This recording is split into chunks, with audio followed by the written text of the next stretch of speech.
Greetings. Little video on 4.16, Age at First Marriage Part 1. The National Survey of Family Growth conducted by the Centers for Disease Control gathers information on family life, marriage, divorce, pregnancy, and fertility, use of contraception, men's and women's health. One of the variables collected on the survey is the age at first marriage. The histogram below shows the distribution of ages at first marriage of 5,534 randomly sampled women between 2006 and 2010. The average age at first marriage among these women was 23.44 with a standard deviation of 4.72. Okay, they want us to round all ages to 2 decimal places. Estimate the average age of first marriage of women using a 95% confidence interval. Okay, so let's do a little bit of pre-work first, and we'll come back to answering this question. So let's make a whiteboard here. Okay. Alrighty. So what they're asking for is a 95% confidence interval. Now, what that is that's basically the concept here. The fundamental idea is based upon the 68, 95, 99.7 rule.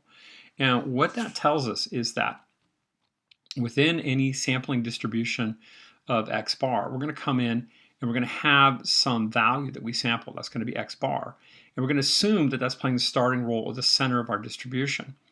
And that if we go out 2 standard deviations, in this case 2 standard errors, because we're talking about the sampling distribution of X bar, and we've got 2 standard errors from there. In other words, if we go to X bar minus 2 times S over the square root of N, because remember that's our standard deviation is S over the square root of N, up to X bar plus 2 times S over the square root of N, that within here we will have 95% of all of our data. We're assuming, of course, that this is approximately a normal distribution. So this distribution here is approximately normal, okay? All right, now cool beans. That is muy cool. That is just so awesome, all right? The problem is we sort of lied to you. It wasn't intentional. It's just we're making life easier on ourselves. And the place that we lied was with the 2. Because it's not exactly 2 standard deviations to get 95% in the middle, okay? But we have the technology to figure out exactly what that number should be. And so to make it more general, to say what that number in general is going to be, we're going to call that number Z star. And what Z star represents, let's go ahead and draw our little picture here again, is what Z star says is that if you have some stake in the ground, X bar, and we move over here to X bar minus Z star times S over the square root of N, then that's the number of standard deviations times the standard deviation. Remember that the standard error is a standard deviation. It's the standard deviation of the sampling distribution of X bar in this particular case, okay? And then over here, we go to X bar plus Z star times S over the square root of N. Then our whatever level of confidence, whatever percent of confidence that we decided to work with, that'll be in the middle right there, okay? All right, so let's go figure out what exactly Z star is for 95% in the middle. So what that is if we come back for just a moment here, it's our old friend, the distribution of Z. Because remember what Z is, it's the number of standard deviations you are above or below the mean, okay? So we know this bad boy, that one's known, it's normal with a mean of 0 and a standard deviation of 1. So it's 0 in the middle. And we've got 2 values of Z star here. So we've got a minus Z star, and we've got a positive Z star. And what we know is that 95% of the data fall in the middle. And so we want to know, well, what are these numbers? Well, remember that if they give us the area and we want to find the position, we need to use inverse norm, okay? That's our tool. That's the thing that we work with. And inverse norm wants to know the area from the left-hand tail. Well, if 95% is middle, then 2.5% has got to be what's left to go in each of our tails here. So if I come in here and I go Inv Norm,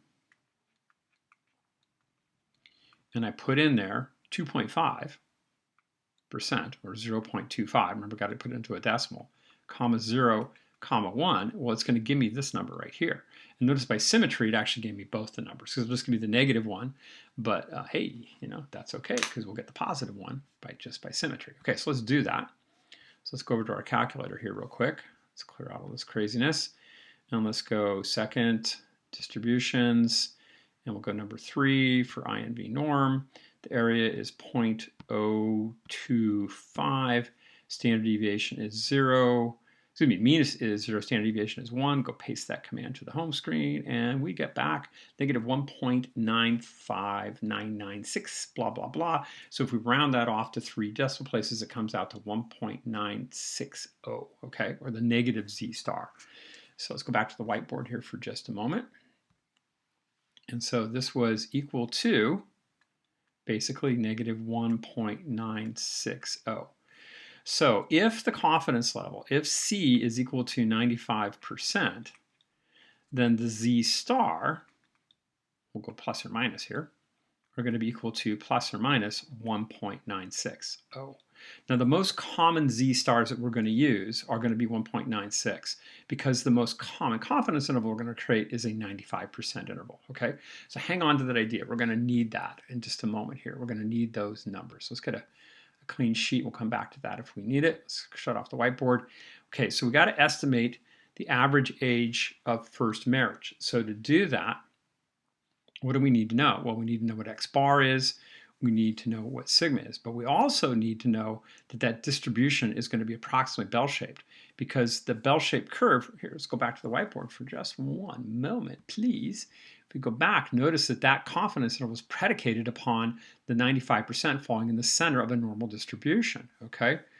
Well, if we look at this distribution of first age to marriage here, we draw kind of a smooth curve over the top of it here, we see, no. Some people wait really long in life to get married. And so this one is not normal, it's skewed. And you're like, well, we're a host. This isn't gonna work.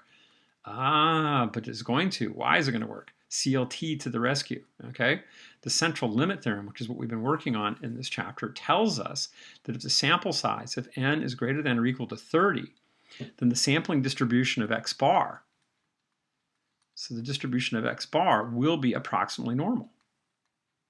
Okay, well, we're in luck because look what our n is here. It's 5,534, so we're ready to rock and roll. We know we're going to be approximately normal. Now, there's a couple other constraints about independence and things like that that we need to check out that are important, but we know we've got less than 10% of all of that. That's a really small sample compared to the population size. That's less than 10%. So the independence clause can be pretty much assured, okay? All right, so now knowing all that, let's go back to the whiteboard. I may take a couple trips back and forth here to gather my numbers, but let's go work out the confidence interval for this one. So what do we need to know? So we need to know, we're going to need to know what Z star is. Well, we just nailed that one down. We know that Z star is equal to 1.960 because that was for our confidence level equal to 95%. Those are an ordered pair you can think about. They go together. They're like you know, beans and cornbread, okay? So what else do we need to know? Well, we need to know what X bar is equal to, we need to know what S is equal to, and we need to know what N is equal to. So in order to be able to do the calculation, we're going to need those three numbers. So let's go back over to our problem real quick, and let's go see what those numbers are. So we got what? 23.44. So X bar is equal to 23.44. We know that S was equal to 4.72. And we know that N is equal to 5,000 something. Let's go remind myself, what was it? 5,534. Okay, so to create the confidence interval, you're going to have a lower bound and an upper bound. What those numbers are is an interval estimate of our parameter, and it tells us that with 95% confidence, we feel that the parameter is in our interval, okay? Now hang on to that thought because confidence is an interesting beast. It has a very specific definition. We'll come back to that in a moment. So let's see, how do we do this calculation? Well, that's going to be X bar minus whatever the Z star is, which we know what that's going to be in just a moment, times S over the square root of N up to X bar plus Z star times S over the square root of N. Okay, and we put this in parentheses because that's in interval notation, all right?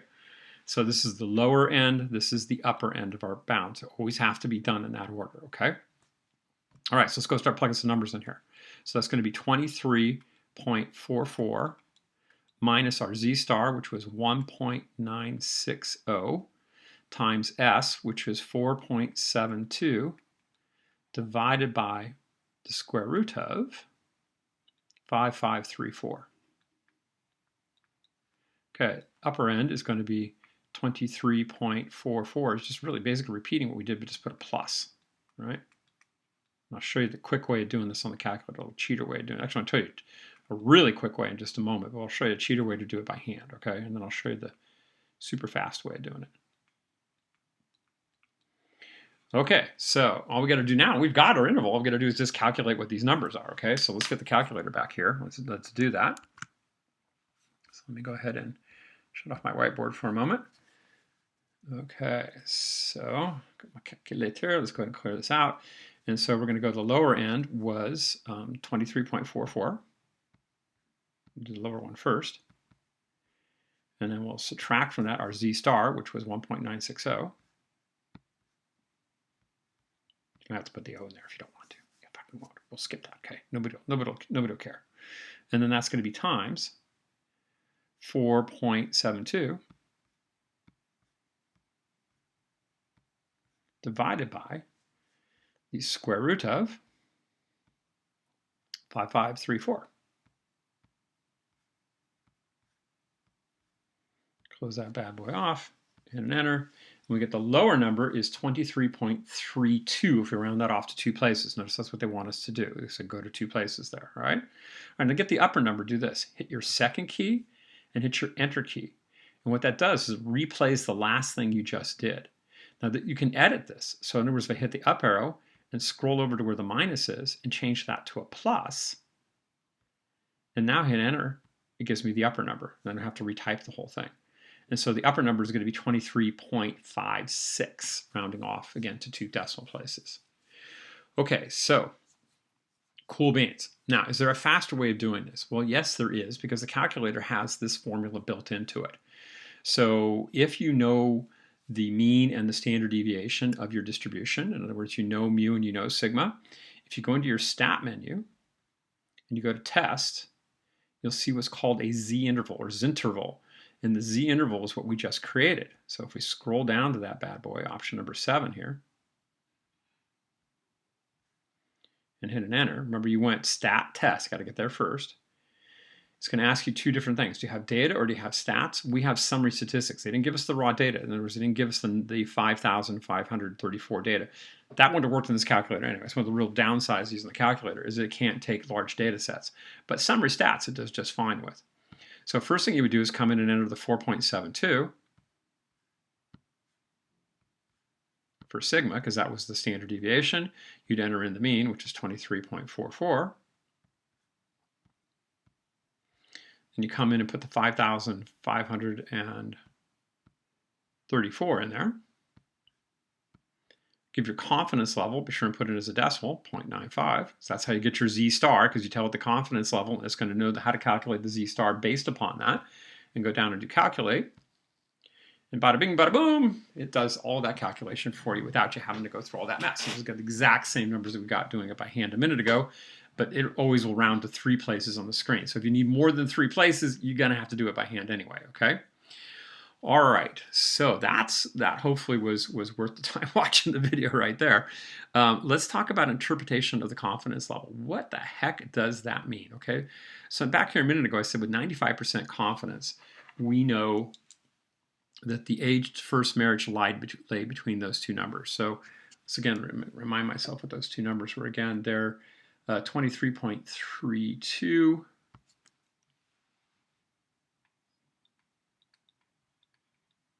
to, let's see, what was the upper number again? 23.56.